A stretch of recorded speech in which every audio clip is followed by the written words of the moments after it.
Hello दोस्तों, तो कैसे हैं आप लोग। तो पिशाचिनी पार्ट 2 में आपने यहाँ तक सुना कि निधि को एक भयानक सपना आता है। उस सपने में उसने दो लाल आंखें देखी थी जो पर्दे के पीछे से उन लोगों को झांक रही थी। अब आगे राजन निधि को शांत करने की कोशिश करता है। धीरे धीरे निधि शांत हो जाती है, पर उसके अंदर डर बहुत बढ़ चुका है। फिर राजन उसे आश्वासन देकर धीरे धीरे सुला देता है। वह गहरी नींद में चली जाती है। राजन भी सो जाता है और गहरी नींद में जाते ही राजन को महसूस होता है कि माया उसी के पास लेटी हुई है, उसे ही देख रही है। राजन गहरी नींद में होता है, फिर भी असहज महसूस कर रहा होता है। माया राजन के करीब आने लगती है। माया की आंखें सिर्फ राजन को देख रही होती है और राजन की भी आंखें सिर्फ माया को। राजन की सांसें थोड़ी तेज चलने लगती है।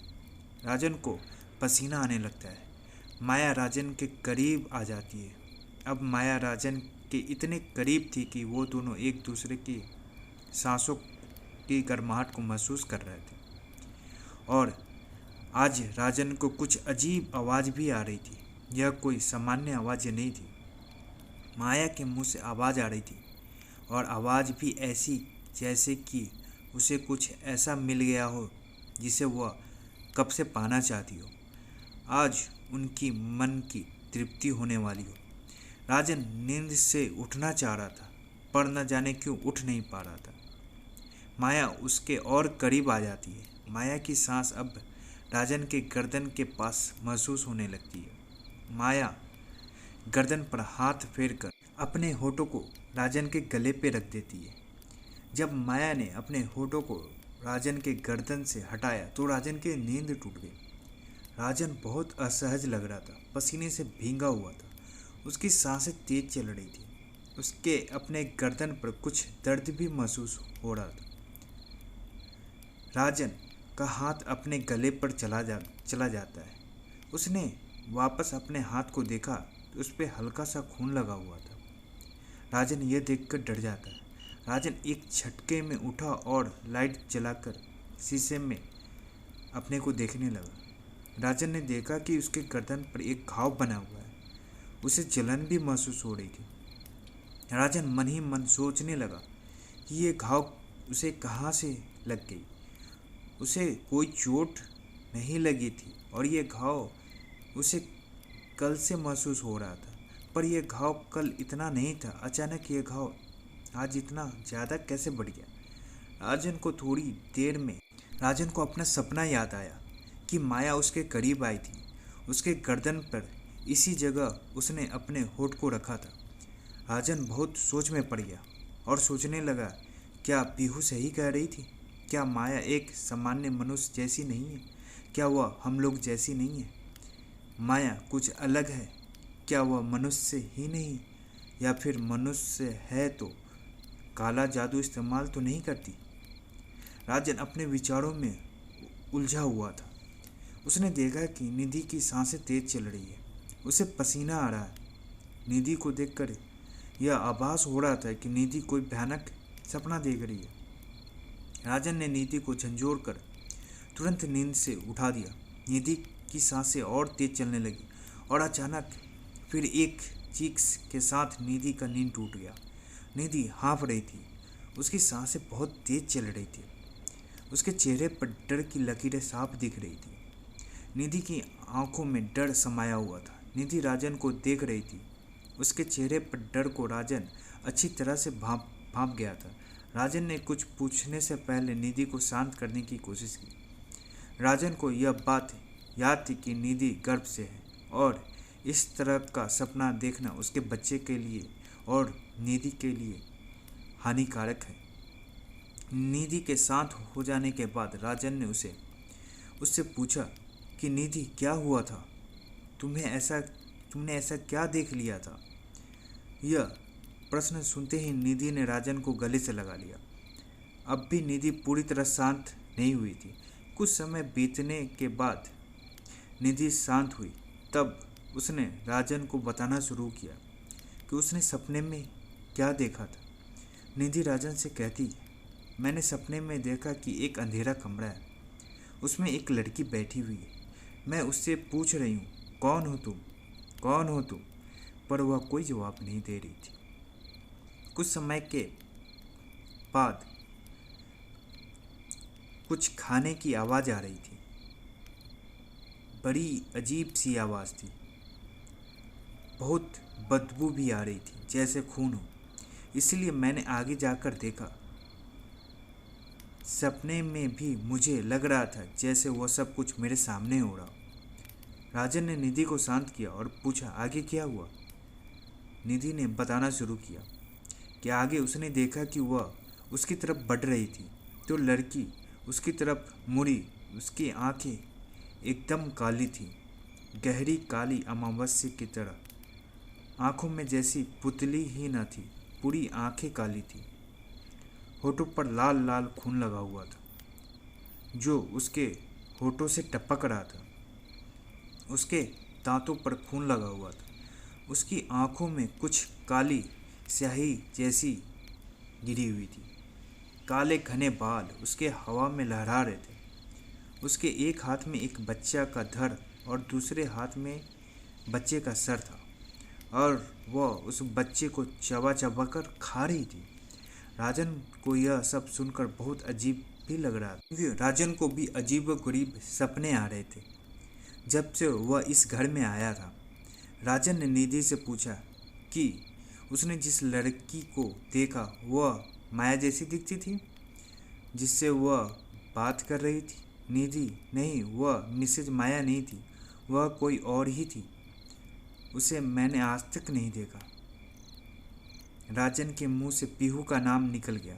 उसने कहा, पीहू सही कह रही थी। राजन मन ही मन में सोचने लगा, कोई सामान्य औरत नहीं है, शायद वह काले जादू का इस्तेमाल कर रही है, या किसी ने इस घर पर कुछ काला जादू किया है।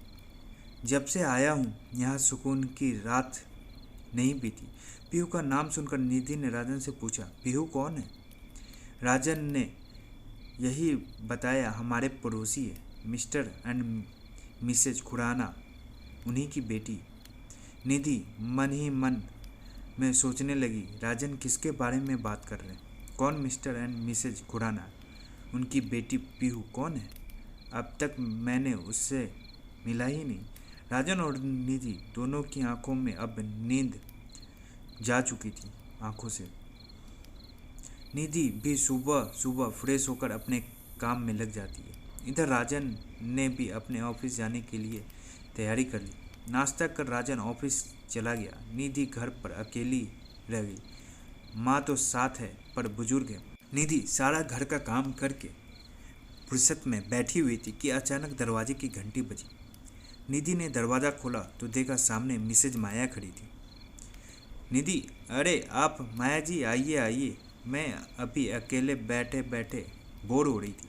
आप आई हैं तो कुछ बातें होंगी। मिसेज माया मुस्कुराने लगी, घर में दाखिल हुई, कहने लगी कि आपने आने से मुझे भी बड़ा फ़ायदा हुआ है, मुझे भी बात करने के लिए कोई मिल गया है। दोनों हंसने लगे और निधि चाय बनाने के लिए चली गई।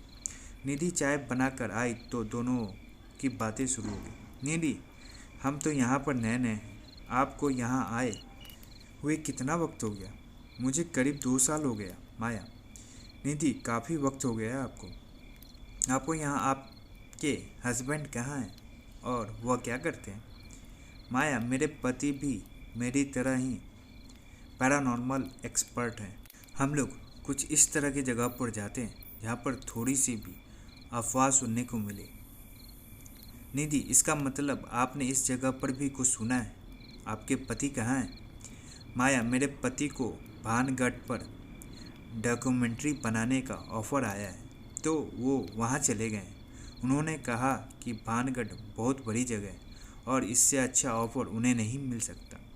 निधि, अरे भानगढ़ तो वही ना जो राजस्थान में है, वहीं कोई भूतिया जगह है ना, कोई राजकुमारी रत्नावती और किसी तांत्रिक की आत्मा है।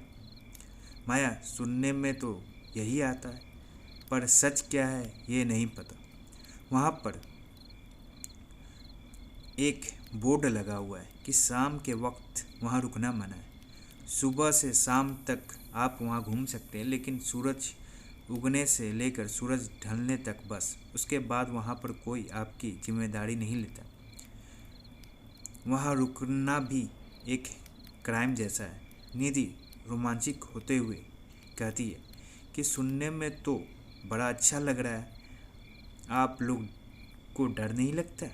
माया, डर तो लगता है। डर किसे नहीं लगता? यह आकर्षक भी लगता है। निधि, हाँ वो तो है। और बताइए इस जगह के बारे में कुछ। माया, क्या बताऊँ?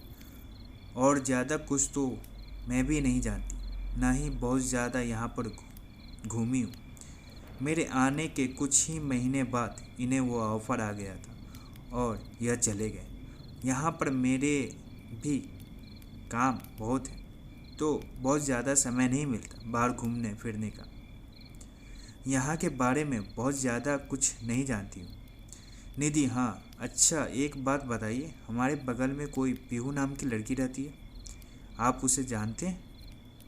मैंने इनके मुंह से उसका नाम सुना था। पीहू? आपके बगल में क्या पूरी मोहल्ले में भी पीहू नाम की कोई लड़की नहीं रहती? और आपके बगल में तो कोई रहता ही नहीं।